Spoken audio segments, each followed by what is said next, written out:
पारदर्शिता के विधायी सुधार केवल कागजी सुधार बनकर रह जाएंगे। धन्यवाद अध्यक्ष महोदय। माननीय श्री दामोदर अग्रवाल जी।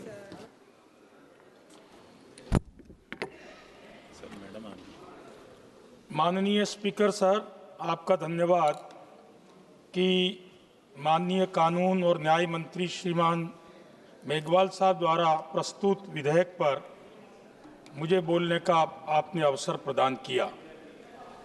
यहाँ सदन में एक बात बार बार कही जा रही है कि बिना प्रक्रियाओं के नियम के कानून पारित कराए जा रहे हैं। मैं मेरे सामने वाले प्रतिपक्षी माननीय सांसदों से निवेदन करता हूं कि एक बार इंदिरा जी का कार्यकाल याद कर ले, किस प्रकार 1975 से 76 के बीच में केवल कानून नहीं बल्कि संविधान तक के मौलिक परिवर्तन करके कानून की धज्जियां उड़ाई गई।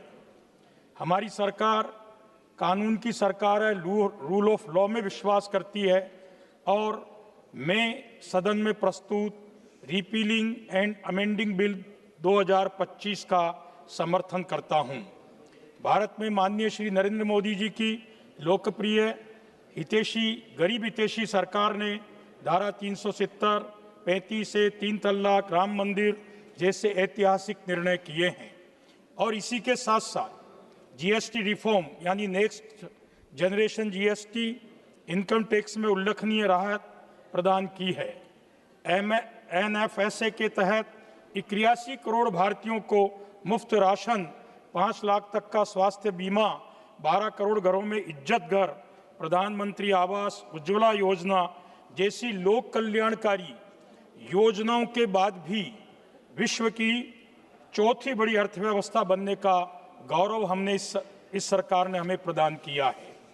Surgical strike, air strike, operation Sindoor ने भारतीयों का आत्मगौरव बढ़ाया है तो विश्व जगत का भारत के प्रति दृष्टिकोण भी बदला है। चंद्रमा के साउथ पोल पर सॉफ्ट लैंडिंग ने भारत की स्पेस टेक्नोलॉजी की स्वर्णिम अभिव्यक्ति की है। लगातार तीसरी बार जनविश्वास हासिल कर प्रधानमंत्री ने पूरे देश में विकास भी विरासत भी की भावना से कार्य किया है। अभी लोकसभा चुनाव 2024 के उपरांत दिल्ली, बिहार में प्रचंड विजय के साथ अब तिरुवनंतपुरम में, केरल में भी कमल खिल रहा है। भारतीय दंड संहिता के स्थान पर भारतीय नागरिक संहिता वर्तमान सरकार द्वारा भारत के जिम्मेदार नागरिक पर भरोसा करने की प्रक्रिया है। इसी के अंतर्गत किसी भी विभाग की पत्रावली के साथ लगने वाले डॉक्यूमेंट्स को सेल्फ अटेस्टेड करने का प्रावधान कर आम जीवनी को राहत प्रदान की है। समय एवं परिस्थिति और बदलते हुए सामाजिक संरचना के कारण अनेक कानूनों का कालबाह्य ऑब्सोलेटेड हो जाना स्वाभाविक है। प्रस्तावित 71 प्रावधानों, कानूनों, धाराओं का निरसन यानी रिपीलिंग का मैं पुरजोर समर्थन करता हूं और इसी के साथ साथ अधिनियमितियों में प्रस्तावित संशोधन का भी मैं समर्थन करता हूं। सरकार द्वारा इस विधेयक को लाने का उद्देश्य पुराने समय के किसी कंपनी, परियोजना से संबंधित उन अधिनियमों को निरस्त करना, पुराने ट्रामवे और रेलवे कानून जो अब आधुनिक कानूनों में बदल दिए गए हैं और व्यवहार में नहीं हैं, उनको निरस्त करना वर्तमान सरकार की मांग है। इस विधेयक के माध्यम से मोदी सरकार भारत के विधायी ढांचे को आधुनिक बनाने के लिए चल रहे प्रयासों को मजबूती मिलेगी। यह विधेयक भारतीय उत्तराधिकार अधिनियम धारा 213 एवं धारा 370 में मौजूदा भेदभावपूर्ण प्रावधानों का भी निरसन का प्रस्ताव करता है।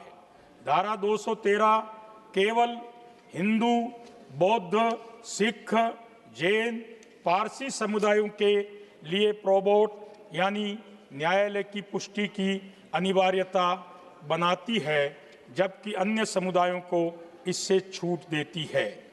धारा 370 औपनिवेशिक काल की देन है, अब अप्रचलित और अनावश्यक हो चुकी है। हमारी सरकार ने 2015, 16, 17, 19 और 23 के निरसन और संशोधन अधिनियमों के माध्यम से 1562 अप्रचलित कानूनों को निरस्त किया है। समय के साथ साथ अनेक कारणों से कानूनी दावपेच एवं शातिर अपराधियों द्वारा कानून का दुरुपयोग भी शुरू हो जाता है।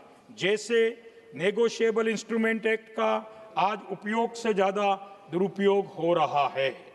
सूदखोरों द्वारा गरीबों की मजबूरी में दिए गए लोन के एवज में किस्तों के खाली चेकों एवं अन्य संपत्ति के दस्तावेज लेकर धारा 138 की आड़ में इतना शोषण किया जा रहा है कि सूदखोर माफिया के दबाव व आतंक के कारण आत्महत्या के लिए गरीब मजबूर हो रहा है। अतः समय काल परिस्थिति के अनुसार कानूनों में आवश्यक संशोधन एक नियमित प्रक्रिया है और वांछनीय है। न्यूनतम सरकार अधिकतम शासन की भावना से प्रस्तावित इस निरसन और संशोधन विधेयक 2025 का मैं समर्थन करता हूं और सदन से भी निवेदन करता हूं कि ease of living, ease of doing की पवित्र भावना से अभिप्रेत इस बिल को सर्वसम्मति से पारित कर हिंदुस्तान के आम मतदाताओं के प्रति हम संवेदनशील और जवाबदेह जनप्रतिनिधि हैं, इसका उदाहरण प्रस्तुत करें। माननीय प्रधानमंत्री जी का विकसित भारत का संकल्प आज करोड़ों करोड़ भारतीयों का संकल्प बन रहा है। हम सभी बाधाओं को पार कर आम जन का जीवन उत्कृष्ट बने, इस संकल्प के साथ एकमुखी होकर इस उम्मीद के साथ प्रस्तुत इस विधेयक संख्या 193/2025 का समर्थन करता हूं। भारत माता की जय। वंदे मातरम। आपका पुनः पुनः धन्यवाद।